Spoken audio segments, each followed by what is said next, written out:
તો દોસ્તો આજે સરસ મજાની આશ્રમને ઉપયોગી બની શકે એટલે માટે અમારા કામધેનુ ઓટોમોબાઈલ તરફથી સરસ મજાની આ સપ્રેમ ભેટ આશ્રમને ઇલેક્ટ્રિક બાઇક મળવા જઈ રહી છે અને આજે અમારા મહુવાની અંદર જે ઓટોમોબાઈલ આ બાજુ આવ્યો મોટા ભાઈ શું નામ છે ભાઈ? ગોયલ શિવરાજસિંહ ધર્મેન્દ્રસિંહ. અરે વાહ, શું કહેશો ભાઈ આજે તમે અમને આ જે મતલબ કિશોરભાઈ તો જો કે છે જ, પણ આજે તમે એટલો મોટો સહકાર આપ્યો છે અને આજે તો દોસ્તો આપણી ઇલેક્ટ્રિક બાઇકનું કેટલું મહત્વ છે, ગાડીનું કેટલું મહત્વ છે તો આપણને સમયે સમજાવી દીધું છે.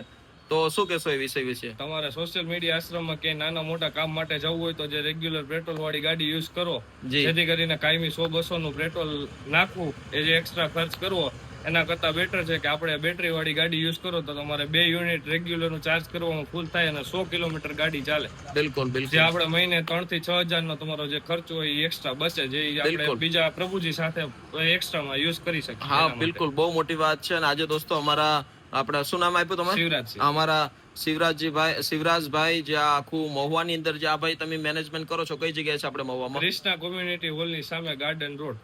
બરોબર.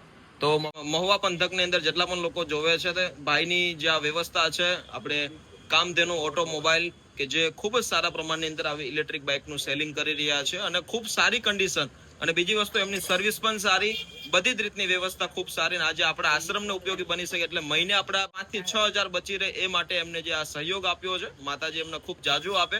પણ આજે એમની જે લાગણી હતી કે ભાઈ ચાલો આપણે પણ આશ્રમ આવી તો ઉપયોગી બનીએ, તો ખાસ કરીને અમારા કિશોરભાઈનો પણ ખૂબ ખૂબ ધન્યવાદ કે જે આખી આ વ્યવસ્થા સાથે જોડાયેલા છે. ભાવનગરની અંદર તો એમની 2 શાખા છે, સુરતની અંદર પણ 2 શાખા છે, મહુવાની અંદર 1 શાખા છે અને બીજે ક્યાં? હા, અને રાજુલાની અંદર પણ 1 શાખા છે. તો જેટલા પણ લોકો કામધેનુ ઓટો વર્લ્ડ માંથી કઈ પણ વસ્તુ લેવા માંગે છે તો ગૂગલ ની અંદર પણ એની બધી માહિતી આપેલી છે. તમને કાર્ડ પણ મારા સ્ક્રીન ઉપર મળી જશે, તો અવશ્ય કોન્ટેક્ટ કરજો.